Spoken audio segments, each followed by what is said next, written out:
Matthew ଲିଖିତ ସୁସମାଚାରରୁ ପାଠ 9 ଅଧ୍ୟାୟ 14ରୁ 17 ପଦ ପର୍ଯ୍ୟନ୍ତ। ଏହାପରେ ଜହନଙ୍କ ଶିଷ୍ୟମାନେ ଆସି ଯୀଶୁଙ୍କୁ ପଚାରିଲେ, ଆମେ ଓ ଫାରିସୀମାନେ ଉପବାସ କରୁ, କିନ୍ତୁ ଆପଣଙ୍କ ଶିଷ୍ୟମାନେ ଉପବାସ କରନ୍ତି ନାହିଁ କାହିଁକି?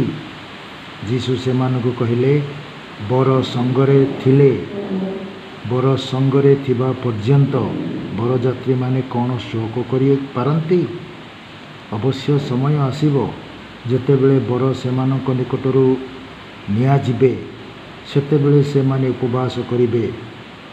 କୌଣସି ଲୋକ ନୂଆ ଲୁଗା ନେଇ ପୁରୁଣା ଲୁଗାରେ ତାଳି ପକାଏ ନାହିଁ, କାରଣ ଏହା ପୁରୁଣା ଲୁଗାକୁ ଚିରି ଦିଏ। ଫଳରେ ଚିରାଟି ଆହୁରି ବଡ଼ ହୋଇଯାଏ। ସେହିପରି ନୂଆ ଦ୍ରାକ୍ଷାରସ ପୁରୁଣା ଚର୍ମଥଳିରେ ରଖାଯାଏ ନାହିଁ, କାରଣ ତାହା ରଖାଗଲେ ଥଳିଟି ଫାଟିଯାଇ ଦ୍ରାକ୍ଷାରସ ଢାଳି ହୋଇଯିବ ଏବଂ ଥଳିଟି ନଷ୍ଟ ହେବ। ନୂଆ ଦ୍ରାକ୍ଷାରସ ନୂଆ ଚର୍ମଥଳିରେ ରଖାଯାଏ, ତାହା ହେଲେ ଉଭୟେ ସୁରକ୍ଷିତ ରହନ୍ତି। ପ୍ରଭୁଙ୍କର ସୁସମାଚାର। ପ୍ରିୟ ବନ୍ଧୁଗଣ, ଯିହୁଦୀ ଲୋକମାନେ ଉପବାସ କରୁଥିଲେ, କାରଣ ଉପବାସ ଦ୍ୱାରା ସେମାନେ ଅନ୍ୟକୁ ସାହାଯ୍ୟ କରୁଥିଲେ। ଉପବାସ ଦ୍ୱାରା ଯାହା ଖାଦ୍ୟ ରହୁଥିଲା ତାହା ସେମାନେ ଅନ୍ୟମାନଙ୍କୁ ଦେଉଥିଲେ, ଅନ୍ୟମାନଙ୍କ ସେବାରେ ବ୍ୟବହାର କରୁଥିଲେ।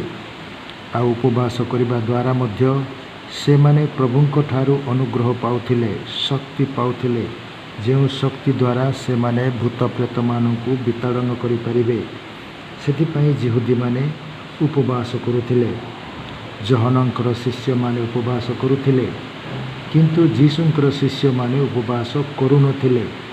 ତେଣୁ ଜହନଙ୍କର ଶିଷ୍ୟମାନେ, ଦୀକ୍ଷାଗୁରୁ ଜହନଙ୍କର ଶିଷ୍ୟମାନେ ଯୀଶୁଖ୍ରୀଷ୍ଟଙ୍କୁ ପଚାରୁଛନ୍ତି, ତମର ଶିଷ୍ୟମାନେ କାହିଁକି ଉପବାସ କରୁନାହାନ୍ତି? ତେଣୁ ଯୀଶୁଖ୍ରୀଷ୍ଟ ସେମାନଙ୍କୁ କହୁଛନ୍ତି, ବର ଥିବା ଯାଏ ବରଯାତ୍ରୀମାନେ କ'ଣ ଭୋକରେ ରୁହନ୍ତି କି? କାରଣ ଯିହୁଦୀ ପରମ୍ପରାରେ ବର ଏବଂ କନ୍ୟା ବିବାହ କଲେ ସେମାନେ 7 ଦିନ ପର୍ଯ୍ୟନ୍ତ ଭୋଜି ଭାତରେ ସେମାନେ ମାତିଥାନ୍ତି। ସେହିପରି ବର ସେମାନଙ୍କ ଥିବା ସମୟରେ ସେମାନେ ଉପବାସ କରିବେ ନାହିଁ। ସେମାନେ 7 ଦିନ ପର୍ଯ୍ୟନ୍ତ ଭୋଜନ ପାନ ଆମୋଦ ପ୍ରମୋଦ କରି ରହିବେ। କିନ୍ତୁ ଯେତେବେଳେ ବର ଯିବେ, ତାହେଲେ ଲୋକମାନେ ଉପବାସ କରନ୍ତି। ତେଣୁ ଯୀଶୁଖ୍ରୀଷ୍ଟ ହେଉଛନ୍ତି ତାହାଙ୍କର ଶିଷ୍ୟମାନଙ୍କର ବର, ଆଉ ସେମାନେ ହେଉଛନ୍ତି କନ୍ୟା ସ୍ୱରୂପ। ଏହା ଯିହୁଦୀ ପରମ୍ପରାରେ ସେମାନେ ବୁଝୁଛନ୍ତି। ପରମେଶ୍ୱର ହେଉଛନ୍ତି ସେମାନଙ୍କର ବର। ଯିଶାୟ 54 ଅଧ୍ୟାୟ 5 ପଦରେ ସେ କହନ୍ତି, ସେ ଇସ୍ରାଏଲର ବର, ଆଉ ଇସ୍ରାଏଲ ହେଉଛି ପରମେଶ୍ୱରଙ୍କର କନ୍ୟା। ଠିକ୍ ସେପରି ହୋସେଆ ପ୍ରବକ୍ତା ମଧ୍ୟ କହନ୍ତି, ହୋସେଆ 2 ଅଧ୍ୟାୟ 16ରୁ 20 ମଧ୍ୟରେ ସେ କହନ୍ତି ଯେ ପରମେଶ୍ୱର ଇସ୍ରାଏଲକୁ ବିବାହ କରିବେ। ଇସ୍ରାଏଲ ଆଉ କେବେ ହେଲେ ବାଲ୍ ଦେବତାଙ୍କୁ ମୋର ସ୍ୱାମୀ ବୋଲି ଡାକିବ ନାହିଁ, ମୋର ପତି ବୋଲି ଡାକିବ ନାହିଁ। ଇସ୍ରାଏଲ କନ୍ୟା ବା ଇସ୍ରାଏଲ ସଦାବେଳେ ପରମେଶ୍ୱରଙ୍କୁ ପତି ବୋଲି, ବର ବୋଲି ସେ ସମ୍ବୋଧନ କରିବ। କାରଣ ଏହା ହେଉଛି ପରମେଶ୍ୱର ଆଉ ସୃଷ୍ଟି ସହିତ ସମ୍ପର୍କ। ପରମ ଆତ୍ମା ହେଉଛନ୍ତି ବର ସ୍ୱରୂପ, ଆଉ ଜୀବାତ୍ମା ହେଉଛି କନ୍ୟା ସ୍ୱରୂପ। ସେଥିପାଇଁ ସେମାନଙ୍କର ବୈବାହିକ ସମ୍ବନ୍ଧ, ପ୍ରେମର ସମ୍ବନ୍ଧ, ଘନିଷ୍ଠ ସମ୍ବନ୍ଧକୁ ବୁଝାଇଥାଏ। ତେଣୁ ଯୀଶୁଖ୍ରୀଷ୍ଟ ସେହିପରି କହୁଛନ୍ତି। ଯୀଶୁଖ୍ରୀଷ୍ଟ ହେଉଛନ୍ତି ବର ଏବଂ ମଣ୍ଡଳୀ, ଲୋକମାନେ ହେଉଛନ୍ତି କନ୍ୟା। ସେଥିପାଇଁ ଯୀଶୁଖ୍ରୀଷ୍ଟ ଥିବା ଯାଏ ତାହାଙ୍କର ଶିଷ୍ୟମାନେ ଉପବାସ କରିବେ ନାହିଁ। ଆଉ ଠିକ୍ ସେହିପରି ମଧ୍ୟ ଆଉ ଗୋଟିଏ ଉଦାହରଣ ଯୀଶୁଖ୍ରୀଷ୍ଟ ଦେଉଛନ୍ତି। ପୁରୁଣା ଲୁଗାରେ ନୂଆ ଲୁଗା ତାଳି ଦିଆଯାଏ ନାହିଁ। ପୁରୁଣା ଲୁଗା ସହିତ ପୁରୁଣା ଲୁଗା, ନୂଆ ଲୁଗା ସହିତ ନୂଆ ଲୁଗା ତାଳି ଦେବା ଦରକାର। ପୁରୁଣା ଲୁଗାରେ ନୂଆ ଲୁଗା ତାଳି ଦେଲେ ପୁରୁଣା ଲୁଗା ନଷ୍ଟ ହେବ, ନୂଆ ଲୁଗା ରହିଯିବ। ସେଥିପାଇଁ ଏ କିଛି କାମରେ ଆସିବ ନାହିଁ।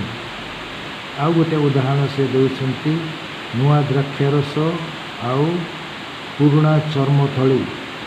ପୁରୁଣା ଚର୍ମଥଳିରେ ଦ୍ରାକ୍ଷାରସ ରଖିଲେ ନୂଆ ଦ୍ରାକ୍ଷାରସ ପୁରୁଣା ଚର୍ମଥଳିକୁ ନଷ୍ଟ କରିବ। ତେଣୁ ନୂଆ ଚର୍ମଥଳି ସହିତ ନୂଆ ଦ୍ରାକ୍ଷାରସ ଦରକାର। ଏହାର ଅର୍ଥ ଆମମାନେ ପ୍ରତିଦିନ ଜୀବନକୁ ନୂତନ କରିବା ଦରକାର। ହଜେୟା 36:26 କହନ୍ତି, ପ୍ରଭୁ ଆମମାନଙ୍କର ଆତ୍ମାକୁ ଏବଂ ମାଂସକୁ ସେ ନୂତନ କରନ୍ତି। ପ୍ରତିଦିନ ସେ ଆମମାନଙ୍କର ଜୀବନକୁ ଆଉ ଶରୀରକୁ ସେ ନୂତନ କରନ୍ତି।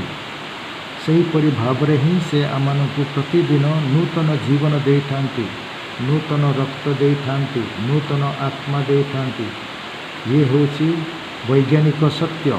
ଆମେ ପ୍ରତିଦିନ ନୂତନ ଭାବରେ ଗଢ଼ିଥାଉ। ପ୍ରତିଦିନ ଆମମାନେ ଭଲ ହୋଇଥାଉ କିମ୍ବା ରୋଗଗ୍ରସ୍ତ ହେଲେ ଧୀରେ ଧୀରେ ନଷ୍ଟ ହୋଇଥାଉ। ପ୍ରତିଦିନ ଆମମାନଙ୍କର ଶରୀର ବଢ଼େ, ରକ୍ତ ବଢ଼େ ବା ନୂଆ ଜୀବନ ଦିଏ, ନୂଆ ଶକ୍ତି ଦିଏ, ନୂଆ ବଳ ଦିଏ। ସେଥିପାଇଁ ହିଁ ଆମମାନେ ଖାଉଛୁ, ପିଉଛୁ। ଆମର ଖାଦ୍ୟ ଦ୍ୱାରା ଆମେ ନିଜ ଜୀବନକୁ ସଂରକ୍ଷଣ କରୁଅଛୁ। ତାହା ସହିତ ମଧ୍ୟ ପ୍ରଭୁ ପିତା ପରମେଶ୍ୱର ଆମମାନଙ୍କୁ ଆତ୍ମା ଦ୍ୱାରା, ଅନୁଗ୍ରହ ଦ୍ୱାରା ଆମମାନଙ୍କୁ ନୂତନ ଜୀବନ, ନୂତନ ଆତ୍ମା ଦେଇଥାନ୍ତି। ତେଣୁ ଆସନ୍ତୁ ସଦାବେଳେ ଆମମାନେ ନୂତନ ଦ୍ରାକ୍ଷାରସ ସହିତ ବା ନୂତନ ଜୀବନ ସହିତ ନୂତନ ଚର୍ମଥଳି ପ୍ରସ୍ତୁତ କରିବା। ଆମର ଶରୀର ହେଉଛି ଚର୍ମଥଳି, ଆଉ ପ୍ରଭୁଙ୍କର ନୂତନ ଦ୍ରାକ୍ଷାରସ ହେଉଛି ପବିତ୍ର ଆତ୍ମା। ସେଥିପାଇଁ ପବିତ୍ର ଆତ୍ମା ଆମମାନଙ୍କୁ ପ୍ରତିଦିନ ନୂତନ କରିବାକୁ ଚାହାନ୍ତି। ପୁରାତନ ଥଳିକୁ ଛାଡ଼ି ଆମମାନେ ନୂତନ ଥଳି, ଚର୍ମଥଳି, ଆମର ଶରୀରକୁ ମଧ୍ୟ ଆମମାନେ ନୂତନ କରିବା ଦରକାର। ଆମର ଆତ୍ମାକୁ ମଧ୍ୟ ଆମମାନେ ନୂତନ କରିବା ଦରକାର। ଆମମାନଙ୍କର ମନକୁ ମଧ୍ୟ ଆମମାନେ ନୂତନ କରିବା ଦରକାର। ଏହିପରି ଭାବରେ ଆମମାନେ ନିଜକୁ ଜୀବିତ କରି ରଖିପାରିବା। ତେଣୁ ଆସନ୍ତୁ ଏହି ବିଷୟ ନେଇ ଚିନ୍ତା କରି ଆଗକୁ ବଢ଼ିବା।